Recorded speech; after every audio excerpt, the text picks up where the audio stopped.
All right, hi, this is Steve Butler. I'm going to try this off the top of my head, just kind of outside, and I want to give you guys a perspective on what I've discovered. So, in the investigation of the Zodiac case, there's a lot of documents, and obviously the ciphers are the most important, and there is a lot of information in ciphers when decoded correctly. So, in the Z408 cipher, there is a paragraph where in that paragraph are several characters, which are actually letters and then a smaller character.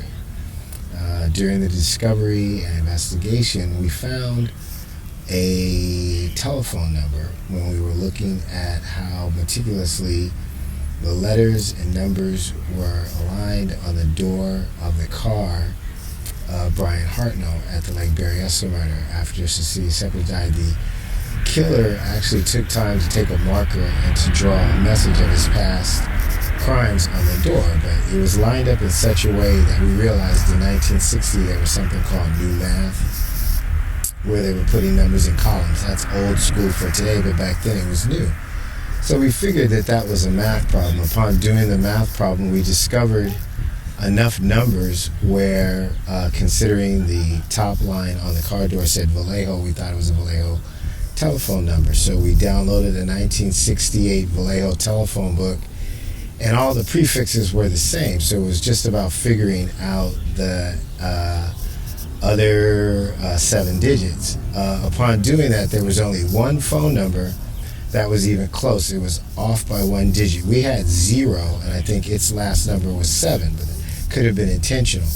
And the name of that person was Albert Lee Terry Jr. But the telephone listing was very unique because it started with his last name, Terry, Albert Lee Jr. And we recognized that we had seen that before, but not as complete. And in the Z408 was a truncated line of characters, and when superimposed, it was Albert Lee Terry Jr.'s phone listing exactly as it was. So we knew that that person was for real. Upon researching him, we were able to do a background check where it said that he had died in 1971. And so in trying to investigate more information about him, it became very difficult. There didn't seem to be much information about him. Obviously, since he supposedly died in 1971, and most of the stuff back then was paper. But we were able to identify a mortuary. In calling the mortuary, we gave the caretaker 2 telephone calls. On the second call, we told him specifically that we were investigating the Zodiac case, and we were wondering if he could provide us with information about Albert Lee Terry Jr.'s burial. So he said, I'll research it and get back to you. He texted us the actual burial card. When we got the burial card, it was pretty obvious that it was phony. The respondent was his sister, and it stated things like she didn't know where he was born, didn't realize he had a middle initial. His birth date and death date were absolutely the same except for the years. It listed that he died in Las Vegas, was processed in a Los Angeles mortuary, and then subsequently buried in Vallejo by another mortuary. Well, it just so happens that the Los Angeles mortuary that supposedly processed him was my family mortuary. So I actually drove over there and spoke to the woman. So his death was supposed to occur over a New Year's Eve weekend in Vegas. So you're talking 28th, 29th. He's supposed to die on the 30th. Then there's the 31st. There's New Year's. And then he was supposedly back in Vallejo and buried on the 5th. In asking the caretaker of that mortuary about that, her quote was, "That's a very tight schedule."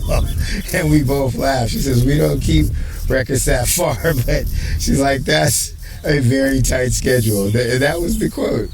So at that point, we had determined that this guy either faked his own death or was part of a witness protection program. But we didn't have any proof of that, right? It was just conjecture. And then we were wondering why he would not include his middle initial. And then it turned out that in the death of Darlene Farron, the police were looking for a person by the name of Lee, who was supposed to be her best friend, a man who went to Tijuana and would always bring her gifts, but they never found this Lee. He was supposed to be the cousin of one of Darlene's cousins, I think it was Sue something or another, right? Her maiden last name. And that information was given by her sister. Instead, they transposed her boss, whose last name was Lee, as though that was the person. And if that were the case, the girls would have just said her best friends are the blonde at the Waffle House and her boss, so-and-so Lee. So they never actually interviewed this person, Lee. So we felt like Albert Lee Terry Jr., since he's a junior, would probably go by Lee, right? Because a lot of juniors do, so they can differentiate themselves from their fathers. And that was intentional, which means that he had something to do or could have been implicated in the murder of Darlene Ferrin, another Chronicle Zodiac murder. So we're hot on this guy's trail. Now, a lot of time has gone by, and just off of a hunch that came in a really odd way, something said, go back over the information released by the FBI under FOIA.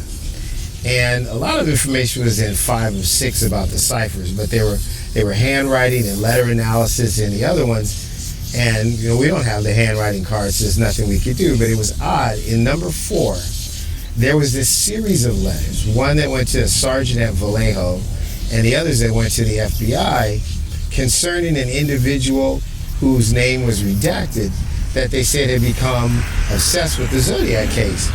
And these letters were in reference to this person lending their expertise in astrology, as if the Zodiac was deeply involved in astrology and was setting up the murders based on an astrological forecast. What was really odd was that in one of the letters, the person said, I'm an amateur, right? So we wonder, why would the FBI have these letters in the case file? It didn't make any sense whatsoever. So then in reading the letters, we came upon this one line where he's recounting the deaths of these other unrelated people in this letter, and says something about finding information about a new witness protection program as a throwaway line.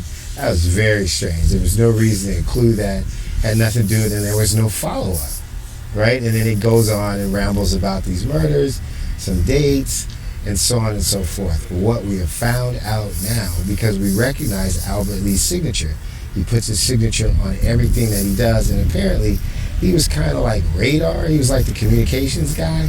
He apparently seems to be the person who constructed the letters that the Zodiac communicated with, and he embedded images, and in each one, like an artist, he would put his signature, an AL, another L, and sometimes a smaller emblem representing junior. So in this letter, there's a word that's supposed to be all, and it's AL space with a 1.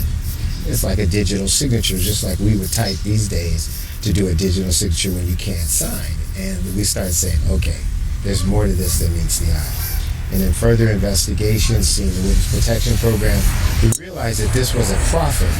There were paragraphs in the letters that are saying what I could do for you, I could help you out. And once you understood what it was, it started to read exactly like what you would do for a proffer asking to be in the Witness Protection Program. Right? And so we did further investigations, and now, considering the numbers and letters and dates on the burial card, we're convinced that we can determine directly from the letters in the FBI information that they were discussing how to fill out that burial card and the scenario of how this death and new identity would occur. I will give you more detail about that in a subsequent message, but I wanted you to get this part done, okay? I'll talk to you later.